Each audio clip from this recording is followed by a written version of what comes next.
Good morning, everyone. My name is Carrie Gould-Kabler, and I'm the project director for Youth Reach Maryland.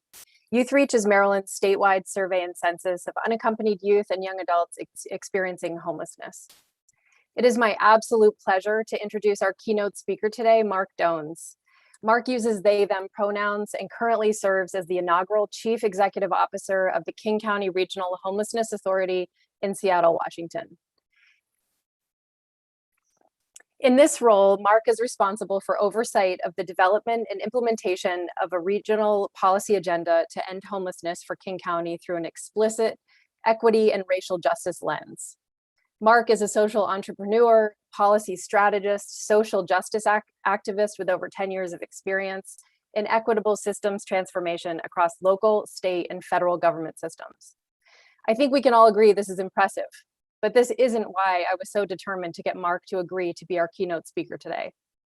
I've had the opportunity to see Marc speak at several conferences and webinars over the last 14 months. And what I was struck by, what made me certain that Marc was the exactly right person for this moment, was their ability to make the case that two seemingly opposing ideas could both be true.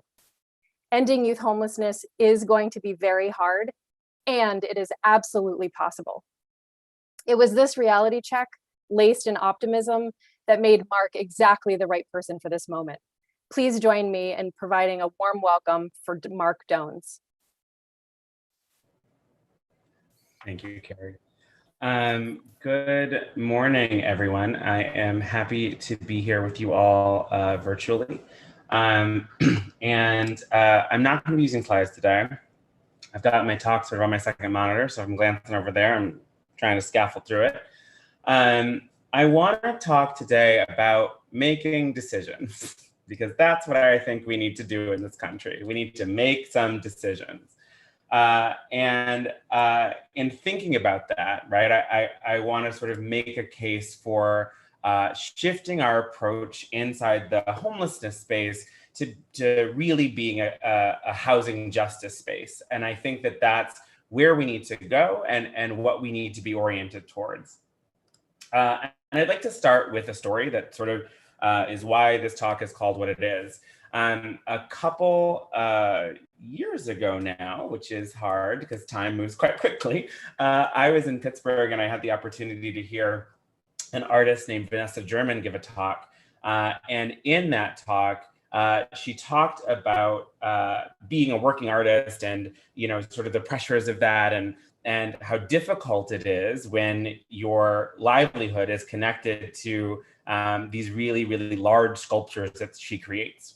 And she was talking about how she, at a certain point, her sculptures were too big for her studio in her basement. And so she moved them out onto her front porch and was sort of working and her sculptures are, if you have a chance to look her up, her sculptures are fantastic, and a lot of them are quite large and intricate. And apparently the young people in the neighborhood who got off the bus near her house started like slowing down to watch her every day, right? And eventually started bringing their own art supplies and started sitting on her lawn and then on her porch until they were next to her just doing their own stuff.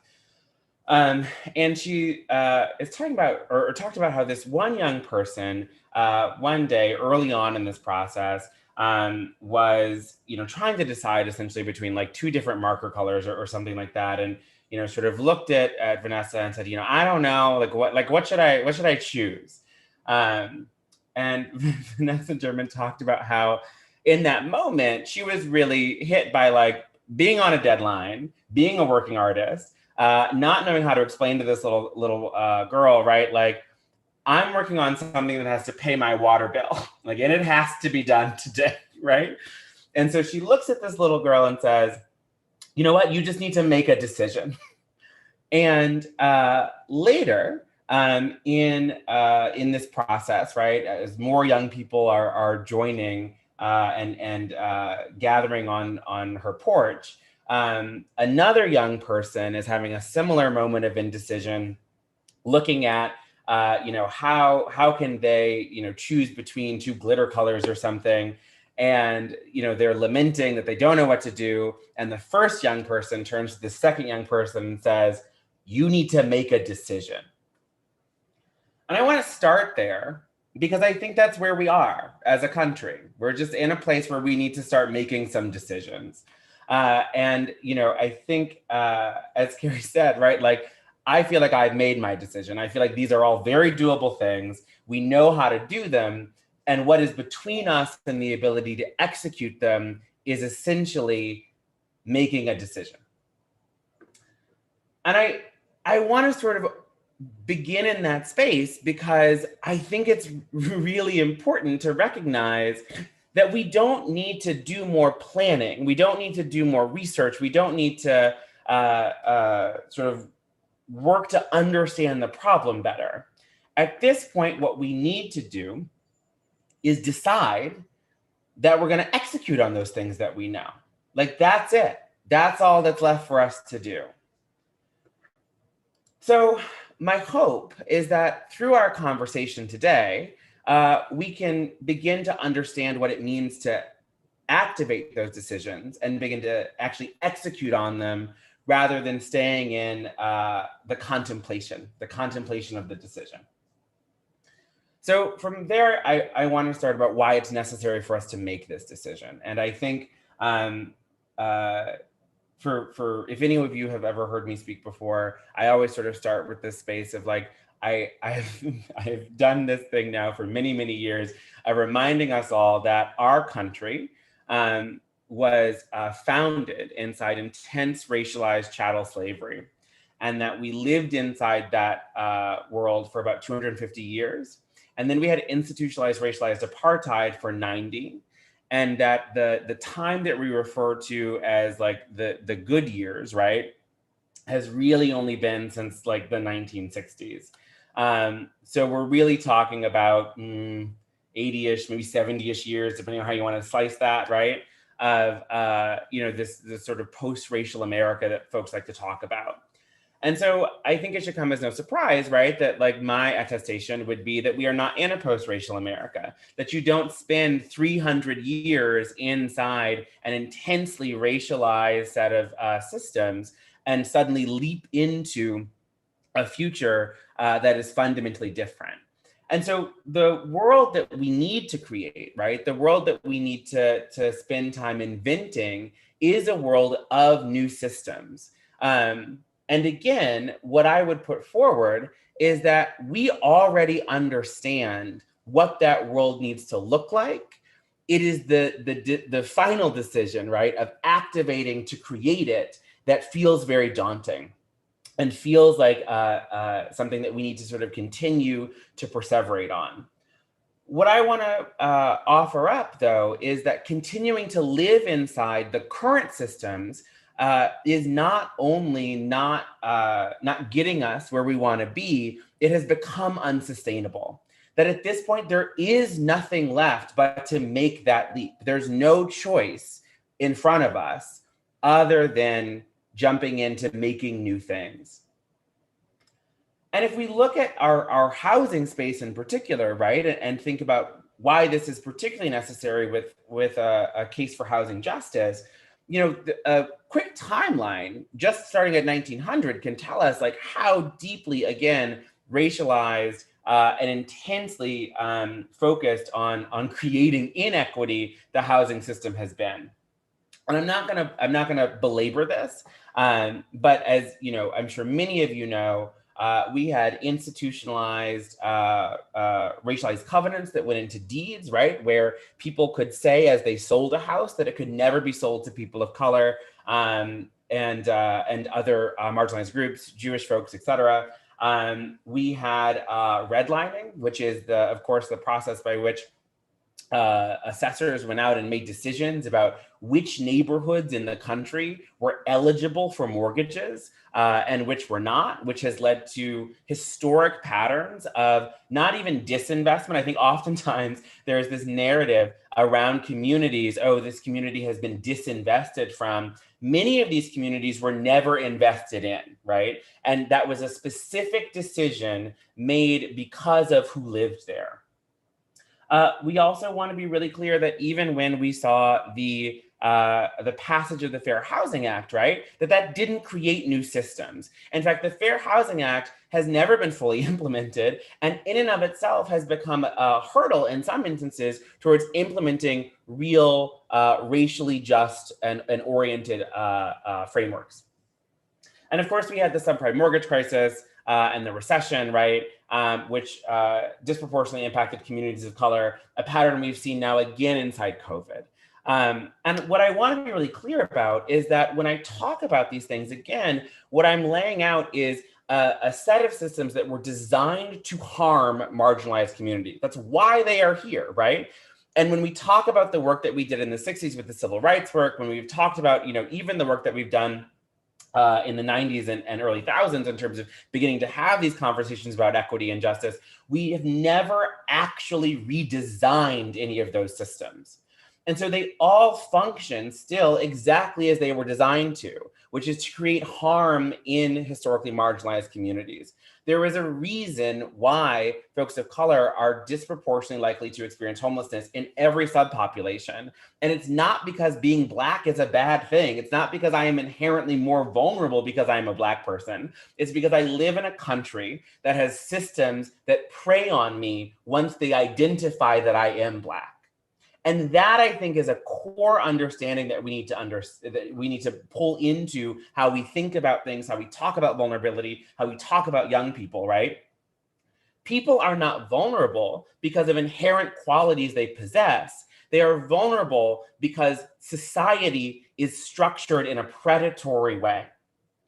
And the only way that we get to a place where that isn't true is by making a decision that it cannot be true anymore. I want to talk a little bit about, or not really, frankly, I just want to share some things from some assessors manuals that I find particularly horrifying, and I just think like we should be aware of. So a thing that I often do when I want to demonstrate to folks that this was real government policy, right? Is I'll just pull up the notes from assessors who went out and made the decisions about which communities could get investment. And so I'm going to read briefly from some assessors' work that was actually done in Minneapolis. So this is the tail end of a paragraph, but it says, parts of this area have no sidewalks. Development of the area is very spotted. There are many shacks on the rear of lots. To the north, near 53rd and Humboldt, are Negroes. It is hazardous for loaning purposes. Like end of list, right? Like, I don't know, the development here is kind of spotty and there are Black people. So I wouldn't put any money here. And I want to be really clear, right? Like, what is development if not to correct some of these things? Like there aren't a lot of sidewalks, right? We can lay down sidewalks. That's a thing we know how to do.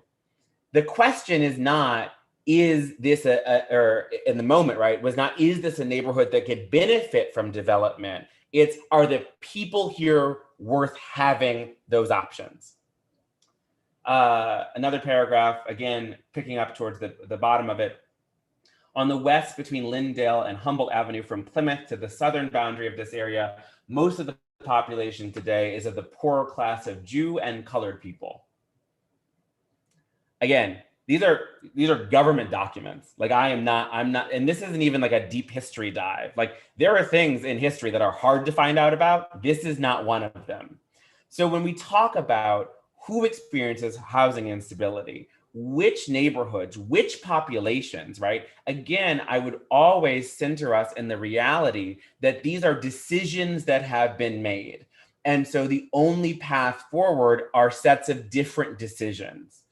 It is not a question of whether or not we know what to do. It is not a question of whether or not there is clarity on how we could think things or do things rather in a different way. It is only whether or not we have the will to see it through. And I want to situate us explicitly in that political reality, right? Because I want us all to know then what we have to go back to our agencies, go back to our communities, and actually undertake. It is not a question of research and program development and fine-tuning the things. It's a question of saying, right? this is an unacceptable reality, and we choose something different. And so to that end, right, I think it's important to note that homelessness is not about housing, healthcare, employment, or services. Like, yes, those things are attendant, right? But those are not the core issues at hand. Homelessness is actually about the absence of justice and about a set of systems and a country, right, that has not thought through a housing justice framework or approached the problem of homelessness with a housing justice lens. And so when we look at the disproportionality, so I was fortunate enough to co-lead for some years some work called SPARK, Supporting Partnerships for Anti-Racist Communities, which really looked to drill down into what were the inflow patterns for communities of color with regard to the experience of homelessness. Understanding, right, that like when we began that work, we understood then that it was structural racism. What we wanted to understand was what would be the helpful policy response, right? And I'll talk a little bit about that. But when we look at the disproportionality broadly, what we see is that roughly 13% of the general population in the United States is Black folks. When we look at the population experiencing homelessness, that leaps to about 40%.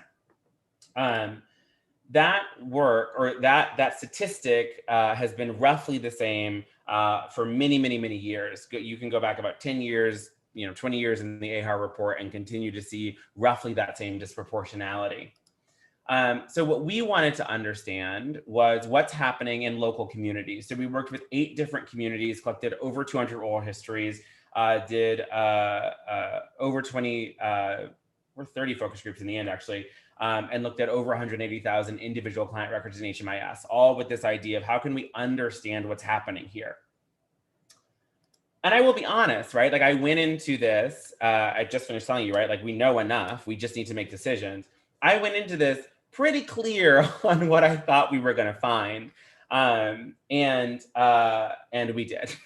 So the first thing that I just want to be clear on is that the numbers in that work were quite stark and demonstrated really clearly that homelessness is actually not a function of poverty. It's a function of other forms of vulnerability. And how we can be clear in that analysis is by looking at the general population versus the population in deep poverty versus the population experiencing homelessness.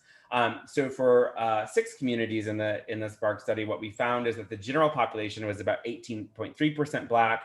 The deep poverty population was 34.1% Black, and then homelessness was 64.7%. And if we were in person, what I would do here is I would pause and say, like, what do these numbers tell you? But I can't do that. So I will just tell you that this immediately says to me as a trend line that poverty is not the primary driver of homelessness here. Yes, there is an elevated number of Black folks experiencing deep poverty, but if poverty was the core driver, then I would expect that trend line actually to flatten once we established who was experiencing homelessness in that, who was experiencing deep poverty in that demographic. But because it then goes on to double, I know that something else is happening. And in fact, that became more clear when we looked at the population experiencing, the general population, poverty population, and population experiencing homelessness in white folks, right? Which for these communities was 62.3 general population, 45.6 deep poverty, and then 28% homelessness or experiencing homelessness. And so what that says to me, right, is that again, if the deep poverty stat for white folks is 45.6 and poverty is the core driver, then that line should flatten.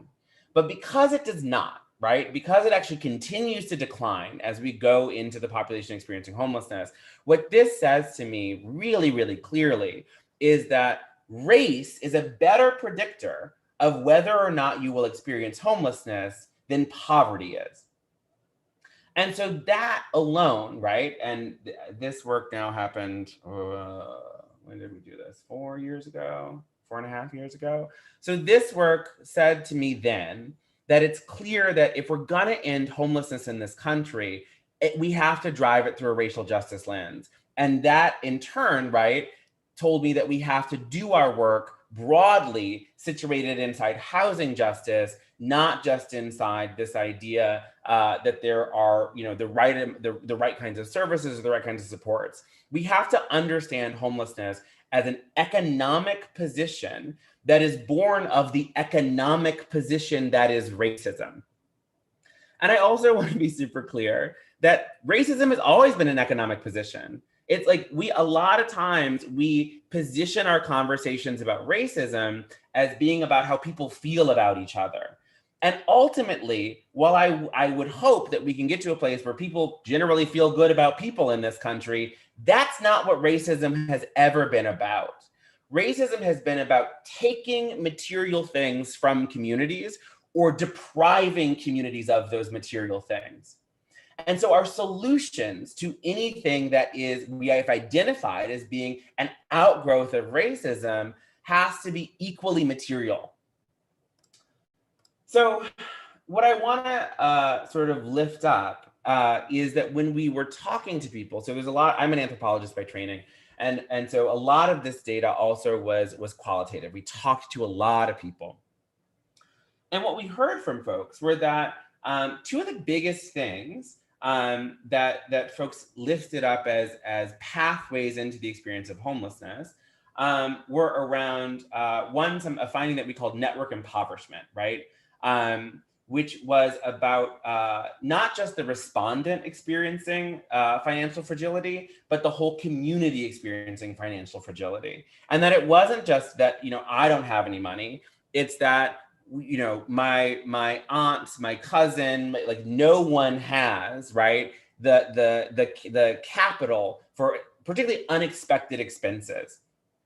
And when we dove deeper in this, what we found in the HMIS data is that folks of color broadly entering into the experience of homelessness tended to report higher incomes than their white counterparts, which tracks, right, if we again understand that deep poverty in this country is majority white folks. So what we began to see is that it wasn't that there wasn't capital in these communities, it was that the capital was so rigid because people were networking their finances, meaning, right, like if I have money, I'm not just paying for me, I'm paying for a bunch of other people in my community. And I cannot see anybody right now, but know that I am making eye contact with the other people of color in this audience, because we all are doing that or have done that. And I know that without having to ask you all, right? We are all floating somebody's cell phone bill. We are all sort of like being like, no, I got you on that car repair. That is a particular function of how finances work in communities of color. And it is designed, right, to offset the historic disenfranchisement that those communities have experienced.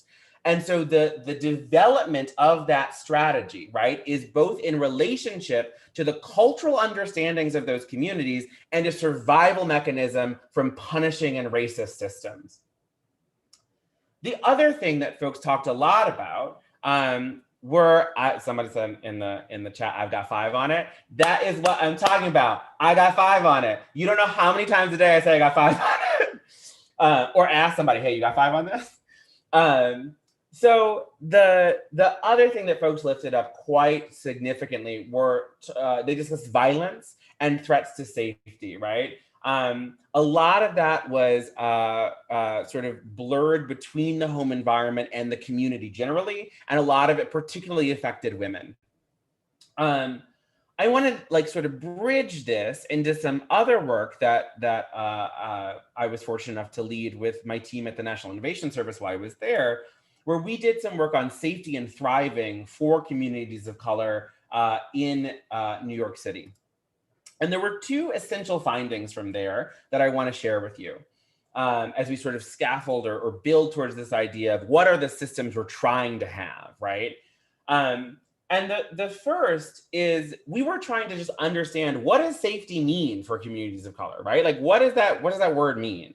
Because I think that when we hear the word safety inside our broader dominant society, we immediately go to a place, frankly, of carceral solutions, of policing. And what we were trying to unwind is the real, frankly, unease that a lot of people of color feel around those kinds of solutions. So if safety is something that you internally create, right? It's something that I recognize when I walk down the street and feel safe. I recognize when I walk down the street and don't feel safe, right? What we were trying to understand is, for communities of color, what does safety mean? And how do you know when you're experiencing it? And what does thriving mean? And how do you know when you're experiencing it? So I want to share the two things that came out of that. So safety, our respondents agreed, was really about freedom from oppressive structures and being resource dependent, right? That like the more you were inside these systems that you identified as oppressive, or that you didn't have resources to make your own decisions, the more folks felt unsafe. And that having the material resources necessary to meet basic needs was the key thing between respondents and saying, I would feel safe. Similarly, thriving was about the ability to choose what happens in your life and having the resources necessary to activate those choices. So it wasn't just about like, oh, well, do you have a hope for a future, right? It was about, do you have the resources to make that hope a thing that you could actually pursue?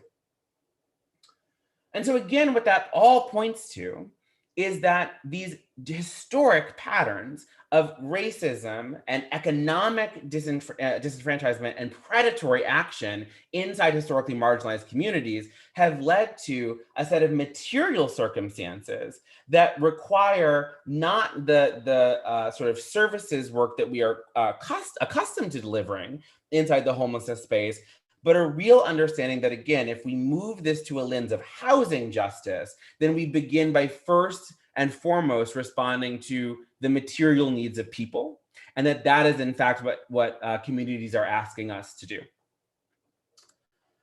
So I also want to begin to then think about like a set of other decisions that I think we need to make in order to get to this place of deciding what the systems are and activating that work. And so another thing we need to decide is, how do we know what we know? And I want to personalize this a little bit and say that I just walked you through. So I didn't really do, a tremendous job introducing myself. I just sort of dove in. But so I'm a psychiatric anthropologist by training. All of my work has been rooted in this idea that you can go talk to people and they'll tell you what they need, and then you can build a thing that delivers that thing and it will work, and then you can move on. So I just walked you through like quite a bit of research that I've led over the course of my career to understand and unearth these dynamics and then move them into the policy space. I also want to be clear that I could have told you all these things in like 2005 when I like was not who I am today, right? Because I had lived those things already. I grew up in Michigan in a suburb of Detroit, a wealthy suburb. I grew up with, it was just my mom and I, and we were what you would call house poor, right? We went through multiple episodes of housing instability. We had cars repossessed. The house eventually was foreclosed on and went into bankruptcy, right? Like all of that was really oriented around, frankly, my mom wanting me to have opportunities around schooling and other things that were not going to be possible in some other jurisdictions.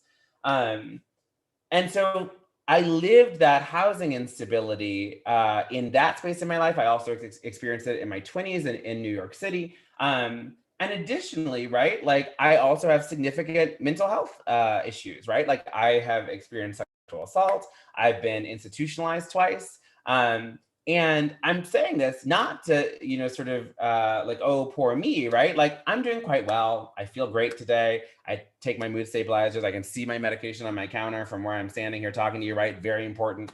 But I want to be really clear that I knew all this stuff before I ran research programs about it.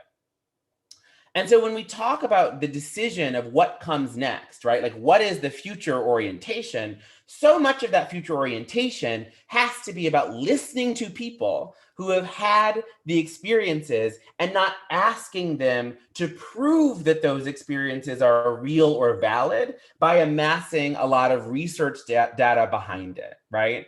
And that if we really are doing what we say we want to do and building these trauma-informed, people-centered systems, that means that when people show up and say a thing, that we don't then stress test it to determine how true or not true it is. One of the things that we learn early on in qualitative research, right, is that there is not really a thing, or such thing as an objective truth. All truths are situated in your personal context. And so whatever you say is true to you. And that is the reality that I have to operate inside of. I believe similarly, we could build systems that do that and are not, and would be more successful, frankly, than the systems that we currently operate, which seek to drive people towards a reality that we can sort of collectively agree on, when frankly, many people are not coming from the sort of dominant narratives in our collective reality. And so out of that, I think, right, that like has been born a narrative, and this is, I think, where some of my newest thinking is, out of that has been born a narrative that much of what we need to do inside that listening and inside that thinking about systems is focus on power and who has it, right? That's a lot of what we talk about now, is if we're going to do equity-based work, then we really need to be focused on who has power and how there are more people of color and queer folks and non-binary folks and trans folks leading the work, right? And we looked at that when we were doing the Spark work, right? Particularly to homelessness, right? We identified in that work that in the senior manager category, about 66% of senior managers in the communities that we surveyed identified as white. So there's this overwhelming whiteness sort of in the senior roles, even in a field that is staffed by a lot of people of color already. So we really begin to focus on this idea of, well, if we can migrate power, if we can make it so that people who are in these senior roles are more like me, right? Like less like other people, then that's our solution. And what I've come to sort of realize is I don't think that's quite right. In the same way that, like, when we look at the disproportionality rates, right, of like, oh, well, 13% general population Black, about, 40, 45, 50% of the shelter population Black, and we say we're going to fix that. I'm not sure what that means at this point. Because fix, right, when you fix a disproportionality, what you get to is proportionality, right? And so is what we're saying that the nation we want to build, the country we want to live in, is just if it has proportional suffering instead of disproportionate suffering.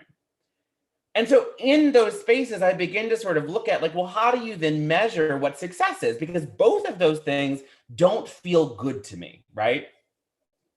So I went backwards and I asked myself, when I was first embarking on this research work, when I was first beginning to try to build a career about knowing what people need and trying to integrate that into policy, what was I really looking for, right? When I stepped into those boardrooms, what was I trying to experience?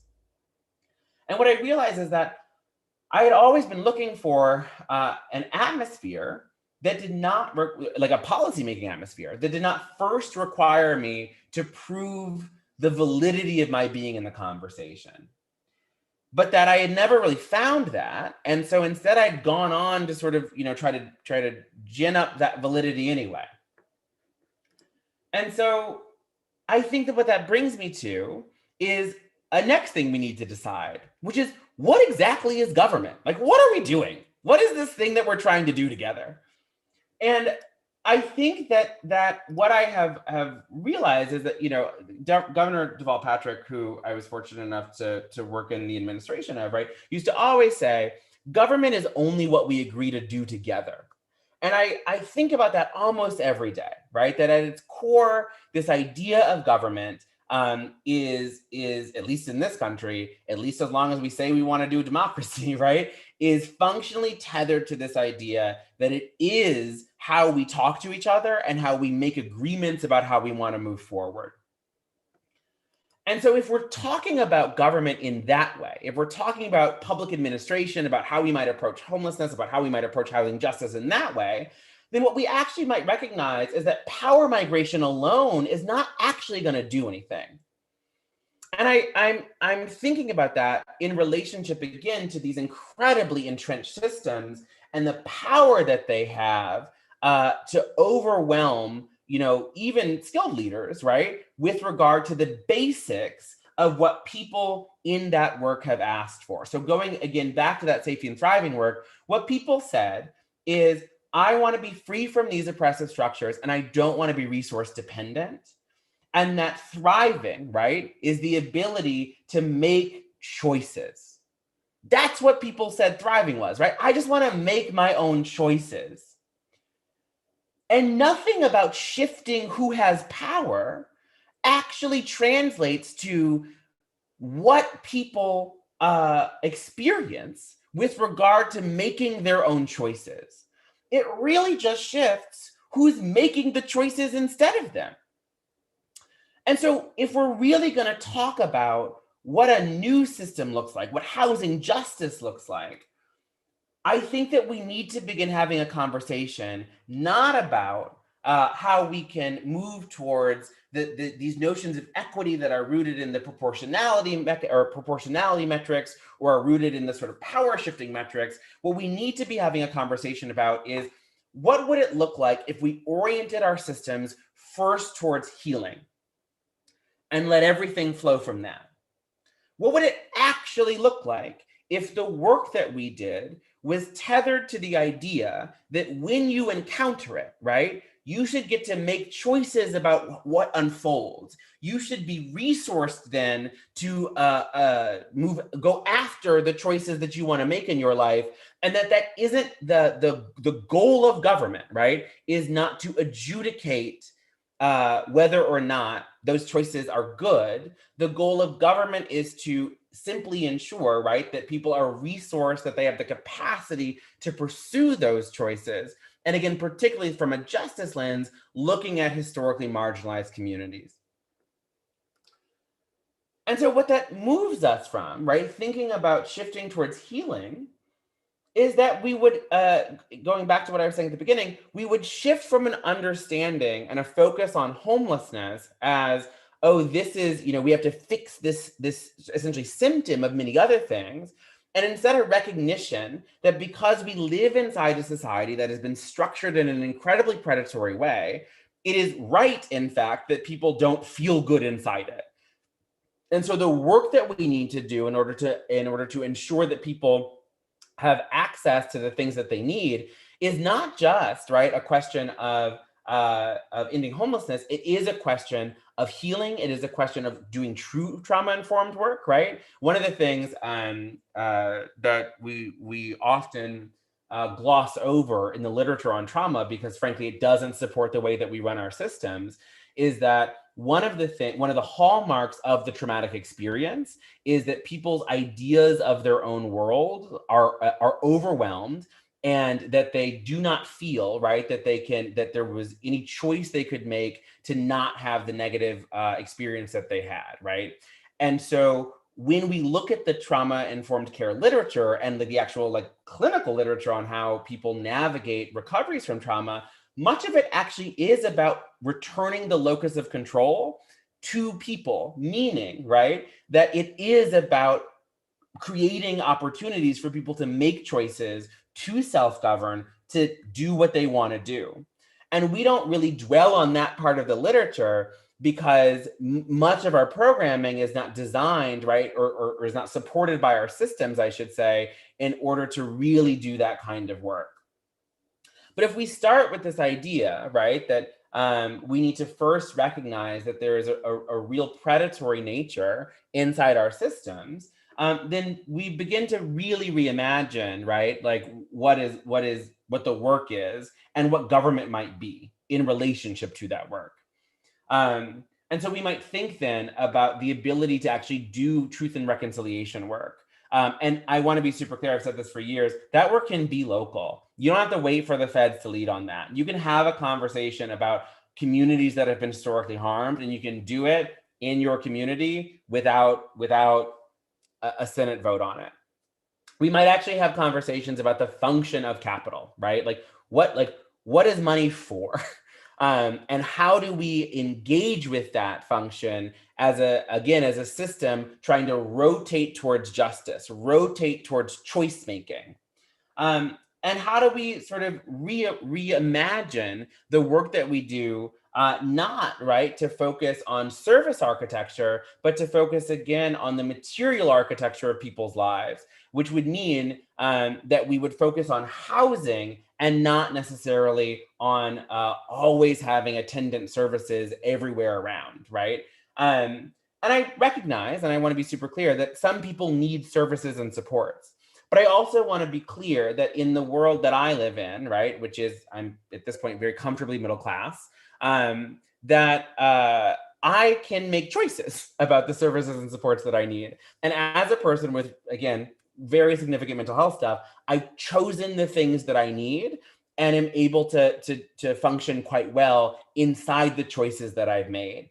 But all of that is built on the capacity that I have, right, to have a stable living situation and to have housing.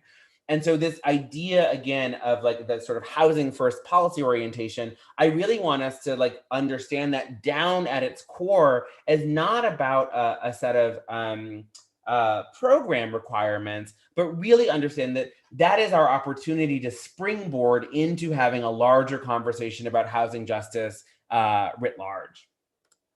And so for me, and for sort of the thinking and the work that I'm doing now, what I'm beginning to sort of wrap my head around is that if we're measuring the migration towards justice, that migration is not in proportionality. It's not just in power transfer. Certainly those might be things we continue to be interested in, but ultimately what we're interested in is choice.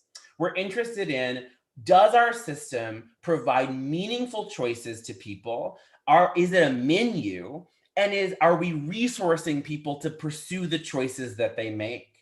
And that, I think, is the beginning of how we might walk towards a much more complete idea of how we can do or integrate a housing justice approach into our homelessness work and beyond. And a couple things that I would offer up as we sort of wind down is that in the immediate, right, and I think that that this has begun to create a framework for me anyway, to wrap around a number of things that I've seen in my own work or in the data coming out of other people's work for many years, and have said, oh, like there are positive results correlated with that kind of program, but like what's the big framework it sits inside of has sort of been a little bit, I haven't been able to find it. So I hope that this is the beginning of that. But so some of the work that we see inside the cash transfer work is extremely, particularly for young people actually, is extremely positive, right? We see inside the universal basic income trials, inside the cash transfer programs that are being piloted by local community-based organizations, and inside the cash transfer work that or some of the cash transfer work that is associated with some diversion programs, all of that, right, we have seen as being very successful. And it is because, as I'm beginning to sort of fully understand, right, it's because we are providing a choice. We are providing choices rather than a prescriptive, this is the thing you must do. I think debt buying is a thing that we really need to get into, right? Like, I think we need to think much more aggressively about how we can unlock the predatory, frankly, entrapments that people have around relatively small debts. And so we need to be thinking very aggressively about what it looks like to help people get rid of $1,000, $2,000, $4,000 of debt, these very small amounts that are between them and access to rental markets, to home ownership, to all the things that we think are important. Direct relief, right? So if people say, this is the thing that I need, I think we should be thinking about how we provide that thing. I've seen in the course of my career many instances where things either fall apart or are successful because a person says like, hey, in order to make this unit work for me, I need a refrigerator, or I'm going to need access to a washer and dryer. I'm going to, these kinds of things, and they are within our capacity to provide. But we often, again, because of the nature of our systems and our systems not being supportive of healing and choices, right, as their fundamental, we say that we can't do it. I think that we also need to continue to work more closely with impacted communities. And I want to sort of dwell on that for a minute again, because what I don't think I'm saying anymore is that we need to transition power. Because I think ultimately, if we're building systems that are oriented towards healing and oriented towards the proliferation of choice, then we're not actually thinking through power frameworks anymore. Because power frameworks will always lead to someone or someone's who are gatekeepers, and behind that gate is all the resources. So I think that what we're trying to find, right, is a more collectivist way of doing that work that ultimately doesn't look to reconstitute poles of power, but instead really thinks about how power can be not diversified. That's not what I'm looking for. Distributed, right? That like these distributed networks through which resources can flow without the sort of regimented gatekeeping at every single access point is ultimately what we need to be figuring out. And again, I think that that is a thing that is very possible. There are many models for distributed networks and distributed decision making. For us, right, what is between our ability to know that, to see it and to do it is just a decision. Because at this point, it is just scary to do. Because our understanding of what government is has become so alloyed with gatekeeping. We only understand government and government roles as making decisions about resources. And in fact, right, I would posit that really what government is, as in its current formation, is resource allocation. That's most of what public administration is at this point. It's like you move a bunch of paper to allocate a resource, right? No disrespect, I am a public administrator, right? Like I oversee an agency, but that is what that job is. And so I'm curious what it might look like to begin to drive towards a different way of thinking about what the agency does, what power does, and instead of, again, reifying that there must always be a gatekeeper and simply shifting the community of origin of that gatekeeper, what if instead we started attacking the function of gatekeeping itself and saying there's a better way to do this? We need to understand what we do or do not know, right? And that we need to allow people to show up knowing something because they know it. And that is what I wished I'd been able to say in 2008, right? Like I already know these things. And we need to make space for people to have expertise that comes from their lived experience, but for the expertise not to be their story, right? So much of what I've done today is I've blended, this is the research I've done and this is the story that I have, and ultimately they produced the same body of knowledge. And so what I would have loved to be able to do is to show up in those rooms when I was much younger and say, this is not true, right? And not have to then go into, and I have to prove to you, right, that like I have all this lived experience. I have to tell you this story in order to, and perform my trauma and perform the grief that has inscribed on me in order to be taken seriously. There simply has to be a better way to do that. And again, particularly for young people who I feel are often, frankly, trotted out in that way, right? Perform for us your story so that we can continue to make decisions about these investments. And I don't think that's an appropriate way to use the incredible expertise that those young people actually have developed by experiencing the things that we're trying to solve. And then finally, right, like, again, if we're talking about choices inside systems, then what we're really trying to get to is a land of options, not ego. And when I say that, what I mean is that so much of what we do is predicated on the idea that because we know a lot, we also know what's best. And what I would like us to get to is a place where we are, again, collectively as administrators saying, yes, I know a lot. That doesn't necessarily mean I know what's best. because in the creation of choices, that will mean that people choose things that we would not have chosen. And that actually has to be okay. It just has to be okay.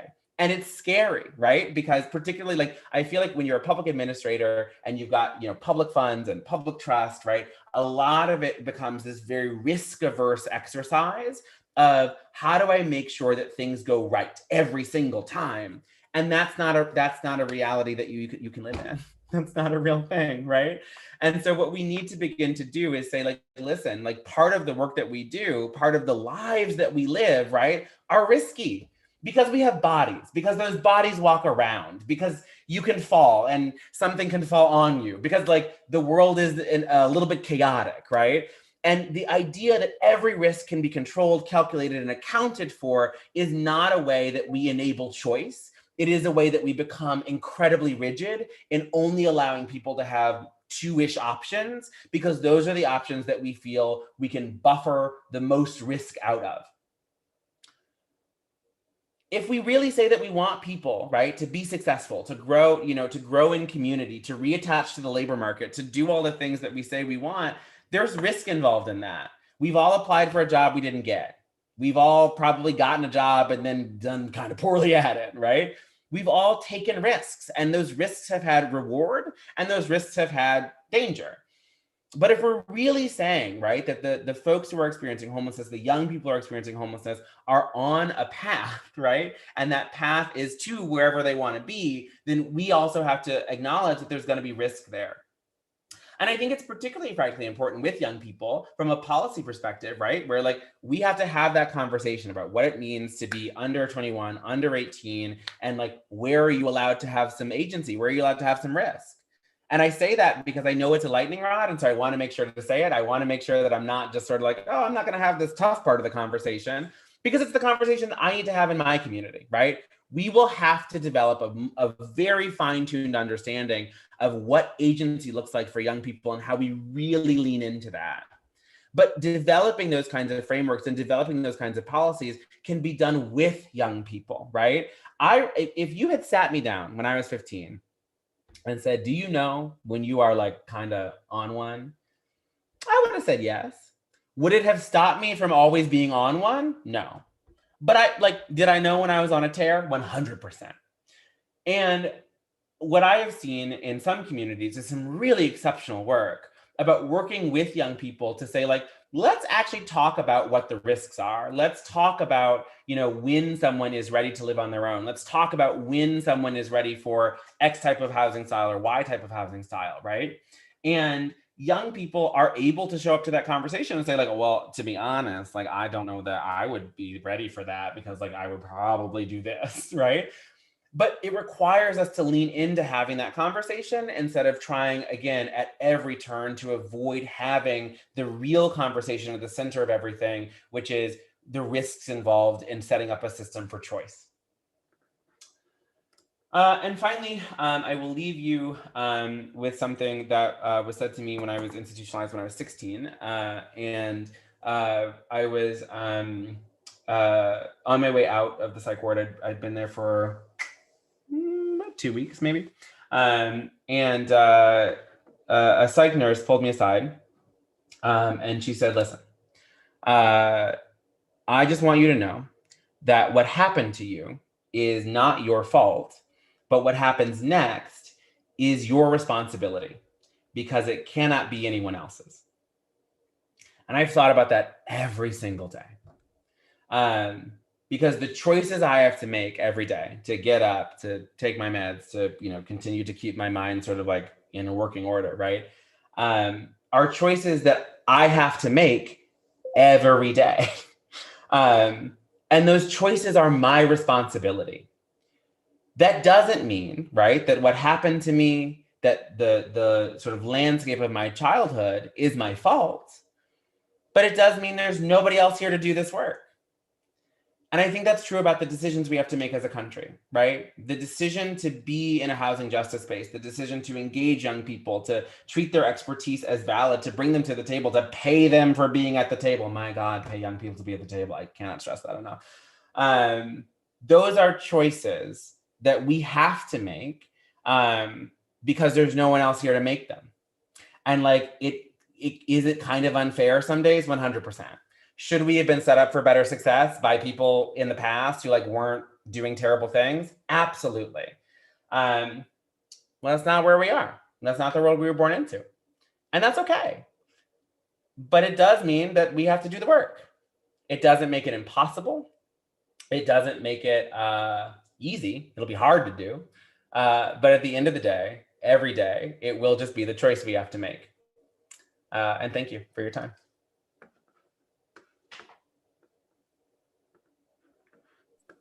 Thanks, Marc. That's what a virtual standing ovation sounds like, just in case you're curious. Thank you. So a couple of things, and I just want to pick up right where you left off. And this is because I have heard you speak before, and the fact that you just emphasized about compensating youth for their time, for being at the tables. And I would say get rid of the table first and figure out where the youth are comfortable meeting. That analogy of even sitting around the table even seems kind of archaic at this point. Yes. Can you share a little bit about the structure that you employed, maybe not in your current position, but previously, around figuring out the rate at which you're going to compensate young people? Because I think that's really impressive, and it's a conversation that I have with providers all the time. And so I feel like that would be really helpful. Yeah, absolutely. I 100% agree with you that the table metaphor is a broken metaphor. We should stop using it. I think that like it's one of the things that like where I'm just sort of like, unfortunately, like I'm a little old and this is the language I have. but to your point, all of the actual work that I have done has not been about a table. It's been about like going out, right? Like if any of you decide that you want to follow me on Twitter, or like, be involved in my internet life, right? You will see that I spend a tremendous amount of time outside because I just think it's great to go outside. And like, and that has informed my work as a administrator and as a systems designer as well. I think that we should go where people are and talk to them. And that every time we are conveners instead of goers, we lose tremendous input and critical input. And I learned that actually, I will be really, really transparent. I learned that best in the disability justice space, because the disability justice advocates that I've worked with are smarter than me on every single thing. And so much of what they do is they literally look at spaces and say, who couldn't be here today? How does this room, wherever it is, right, have an access problem inside of it? And then where are we going to make sure that we can connect with those people next, right? So I really want to underscore that like the go, abandon the tables is really critical. On the point of compensation, what I aim for like living and commensurate wage, right? And so what I look at is if you were an adult, which is a phrase I don't even know what that means anymore, to be honest. Like I'm losing every day I wake up and I'm like, I know that I'm aging, but I'm also very unclear that I have become responsible. It's whatever. But if you were an adult in a similar role, right? What would you be getting paid to have this conversation with me? And that's the commensurate part, right? And so oftentimes if I'm having a conversation, right, particularly in the roles that I've held, about a program or a policy, right? I am probably talking to someone who is in a program manager tier of job at minimum, right?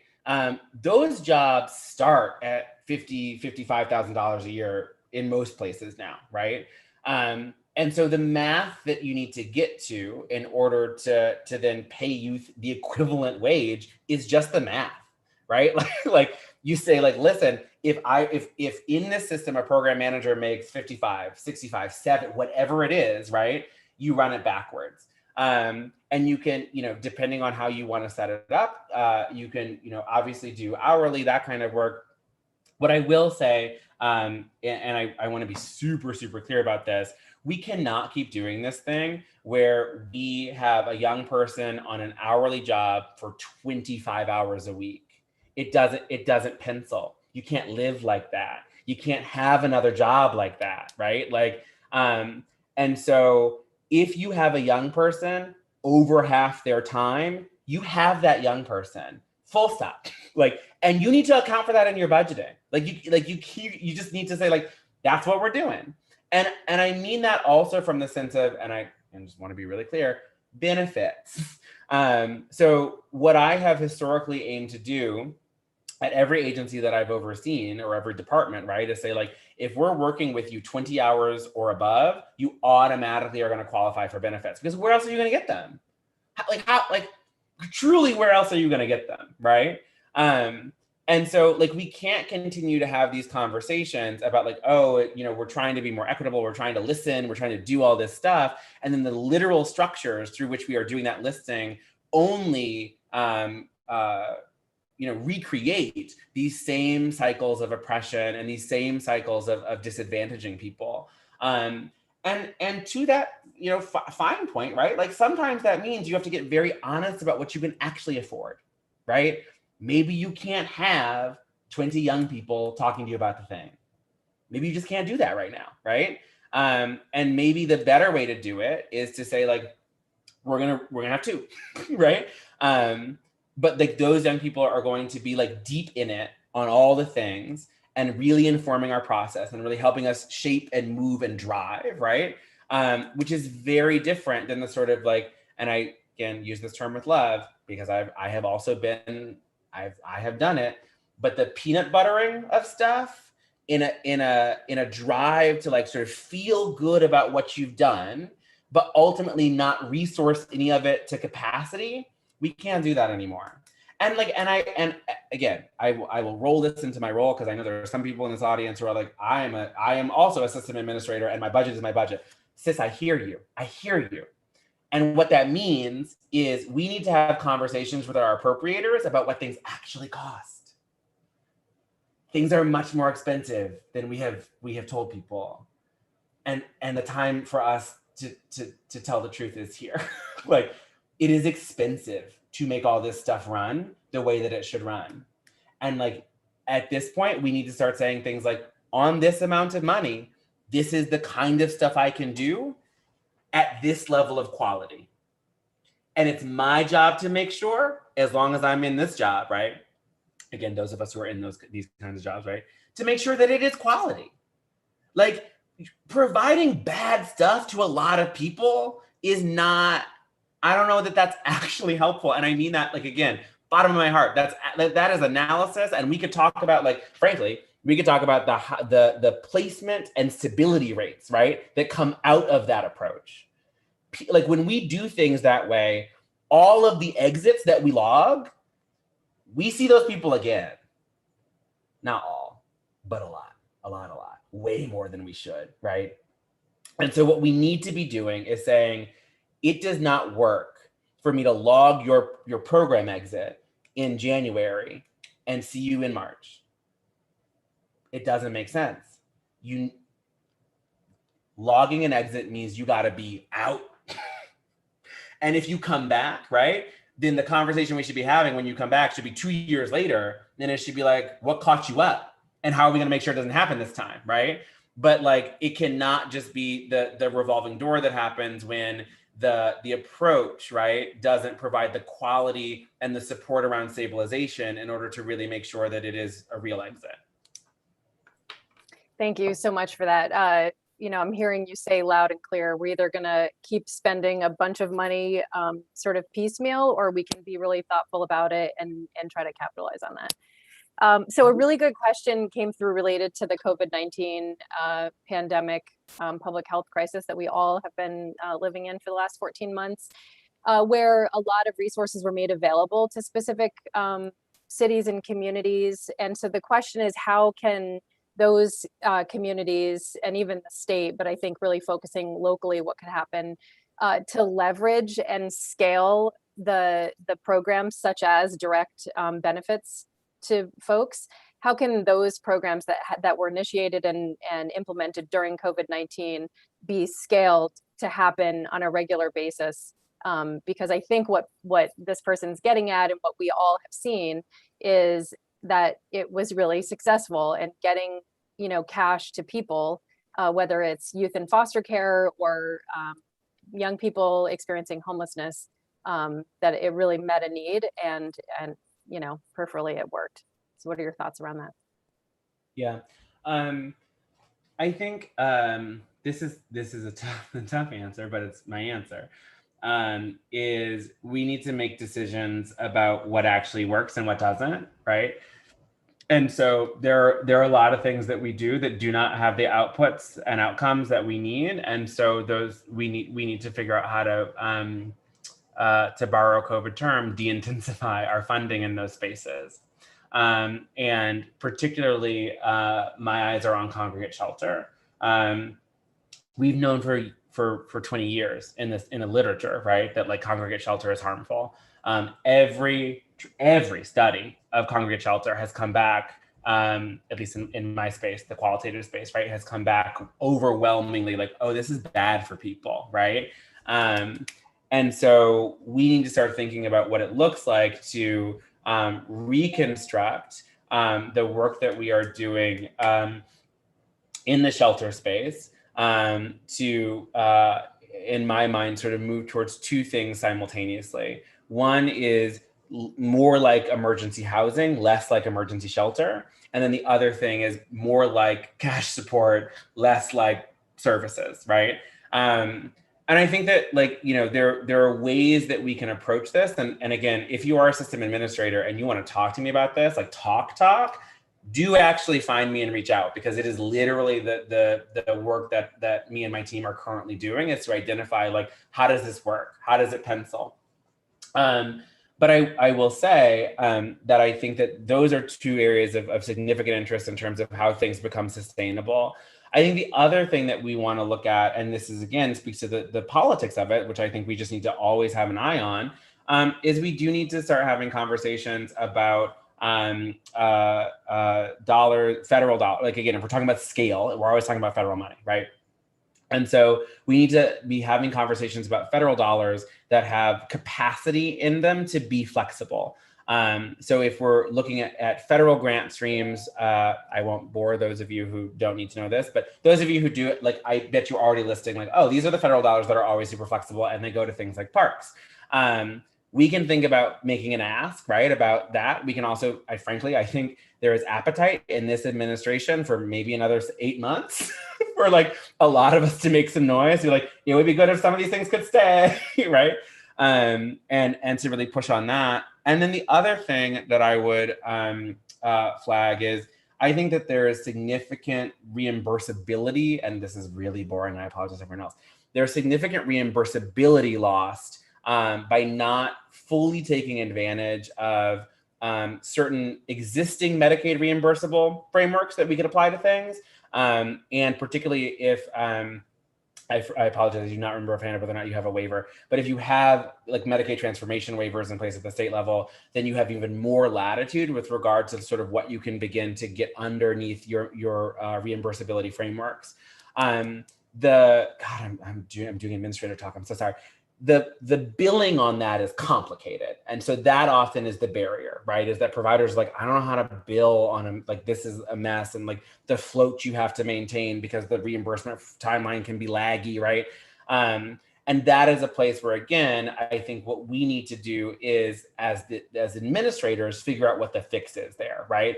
I don't think that providers, particularly if we're talking about small providers serving like Native folks or Black community, right, like who are like typically like small and overburdened already, they don't need to be trying to scale a whole billing operation for Medicaid.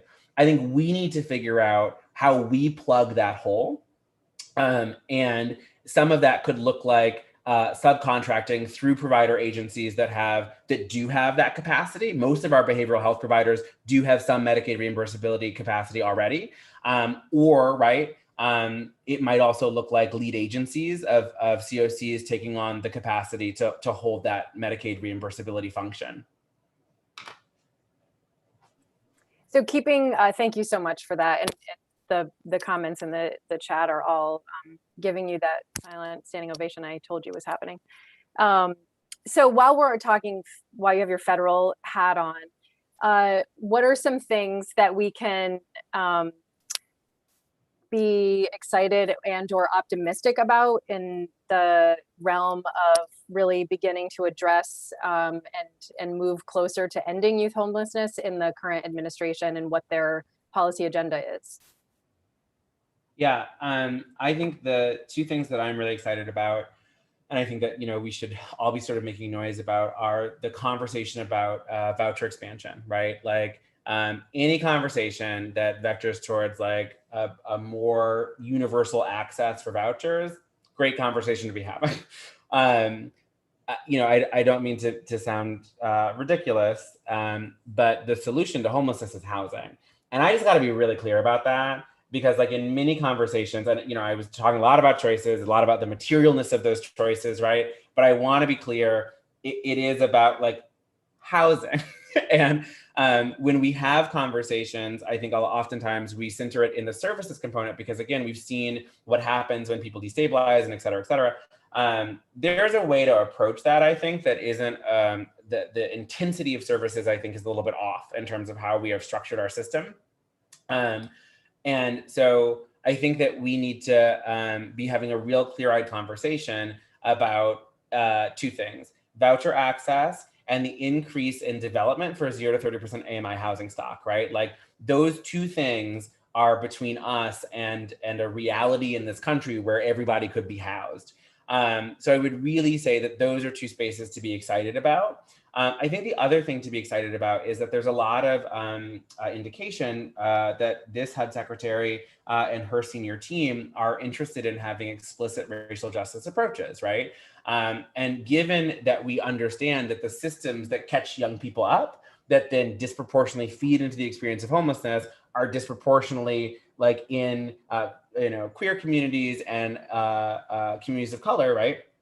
I think there's an opportunity to have a conversation there about what it might look like to, again, have an orientation that looks at those inflow mechanisms and says, how do we make this not, right? Like, how do we ensure that there again, a healing framework is wrapped around this space, so that as young people are exiting these systems, if they are even coming into them, that's another secretariat's responsibility, so I won't step into their business. But if they are exiting those systems, how is there a healing framework wrapped around that moment, so that like young people have choices, and that those choices make sense, and that they are material, and not just, oh, you have a case manager for 5 more years. I truly can't stress enough, like, case management for 5 years, dope. Again, case managers are great. I'm not denigrating case management, but if I'm saying like, no, I just need housing, and you say to me, cool, we have a case manager, you have not heard what I'm saying, right? And so if we're gonna, again, say we're listening to young people, then that means we gotta listen. And what communities have said to me when party to the conversation, right, is it is the material reality, right? It's like, let me sort the housing thing, and then I can tell you absolutely what other supports that I need or don't. So we really need to make sure that the choices at those junctures are replete with options. And I think that having that conversation through a justice orientation will be really exciting for this secretariat. Great, thanks. I love that you just said that about providing the services that youth are really asking for, and not just giving them the suite of resources that are available if it doesn't seem like it's applicable to them. So thanks for pushing the point of individualization. It goes both ways, not just individualizing to make sure young people have what they need, but it's also making sure that we're not pushing stuff that they're not asking for, but they know that's available. Yeah. Yeah, go ahead. Can I go on that point briefly, like real quick story? I remember the thing that really changed my thinking about that was like, I was talking to someone, this was many years ago, and they were talking to me about like, we as middle class people would never allow for like the conversations that happen inside the space of choice making around these kinds of vital services, right? Like, where if we went to buy a TV and someone was like, oh, unfortunately you only have 2 TV options, like I will not allow you to look at these other TVs that are right behind the curtain, and like I will have to oversee what you watch for the first couple months, and like if you don't watch what I suggest, we will have to start restricting your access to the television. And if you continue to not watch what I tell you to watch, we will unfortunately take the television back, right? And just them putting it in that framework of like, oh my God, yeah, no, I would absolutely not allow that, right? But that's what we do across all these other spaces. That's a great analogy. So we have a couple of minutes left. If you could just talk a little bit more about the importance of centering youth in this work. You talked about compensation, which is great, but sometimes I feel like I'm having lots of the same conversations over and over again. And it seems to like miss the mark a little bit around, oh, well, we asked a youth's opinion of this, and so now we're moving ahead. And really, what does it mean to center a young person or a collection of young people in solving the issue of youth homelessness specifically? Yeah, my best delineation on sort of on centering is that I like to replace the word center with collaborate, because I think that when we say center, we can get to these transactional one time, we had a focus group and now we're doing what the focus group said, right? And if we replace the word center with the word collaborate, it's an immediate different set of actions, right? Like I can't say I collaborated with you if I talked to you one time. That's not what that means, right? And you know, like if someone said to me, oh, like we heard so-and-so collaborated with you, right? And I was like, we had one conversation. Like, what? Like that would like, I would be like, and then I would call the person who said it, I'd be like, what did you tell this person? I'm sorry, like we don't like, so like, I really want us to sort of look at that word center and in our minds or in our language, replace it with collaborate and say like, that's an ongoing process, right? It means that like, we have routine touch points. We are talking consistently about what the thing is, right? Like we are, I am taking your feedback, right? Like I'm answering the questions along the way. I'm changing my course and like, that is what it means to truly center. And so again, it's part of the reason why I said like, you may not have the money for actual centering, right? Because it is, you just keep doing it, right? And I think that like one of the things that we really want to be clear about is that in that process, there will be, I hope, right? Like if we're doing it right, there'll be lots of opportunities to hear new ways, right, that collaboration could work. Because I guarantee that like young people have concepts about how to collaborate and how to sort of do engagement and how to think things through that we are not currently thinking about. And so the more that we are actively in a ongoing process, the more the richer and more dynamic and more interesting that process is actually going to become. That's awesome. So I can't thank you enough for taking the time. And as I said in my introduction, it was really your voices of hope and inspiration that really drew me to really wanting to get you as the keynote. If you could just leave us with your last thought of hope before we close up this session, I would be most appreciative. Sure. I think I will actually sort of start with an acknowledgement, like, it's been a hard time. Like, it's been quite bad, like just sort of quite bad. And so it's been really difficult, I think, for a lot of us, myself included, to be like, okay, it's gonna work out. And I wanna start there because what I think is true is that if we don't start with the recognition that stuff is kind of bad, then we can't ever get to a place of being hopeful about it. And so to me, what I would sort of leave you all with is for you to make these kinds of transformative decisions, you will have to reckon fully with where you're at.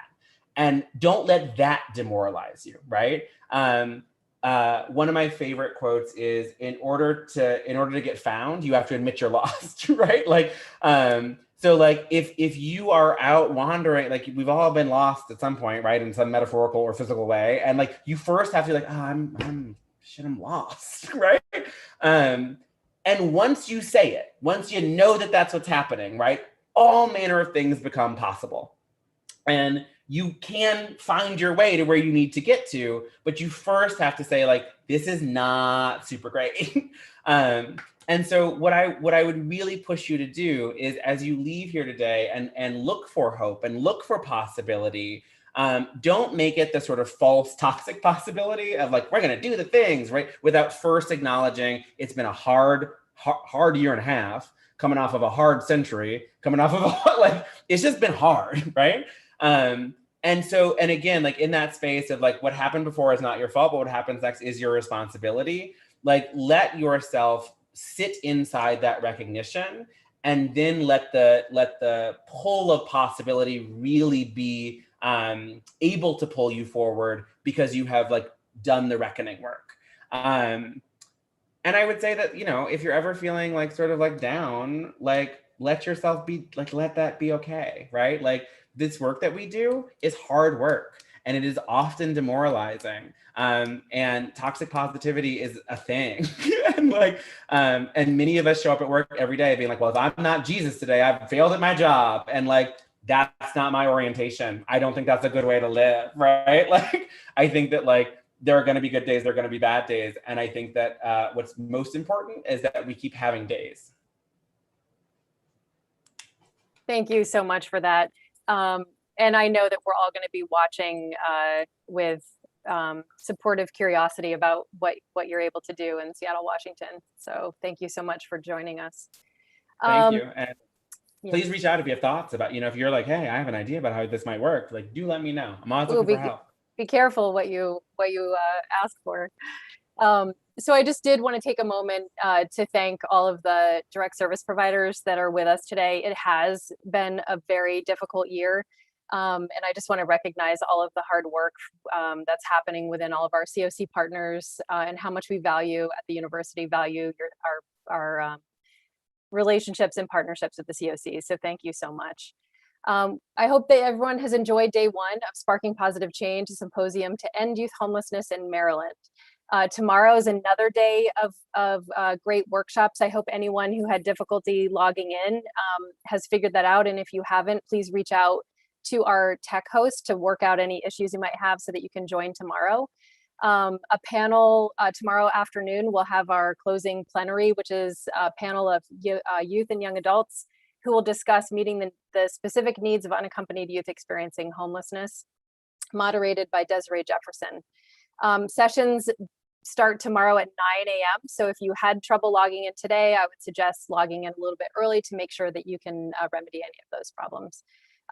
Staff have been posting links in the chat for the evaluations for today's sessions.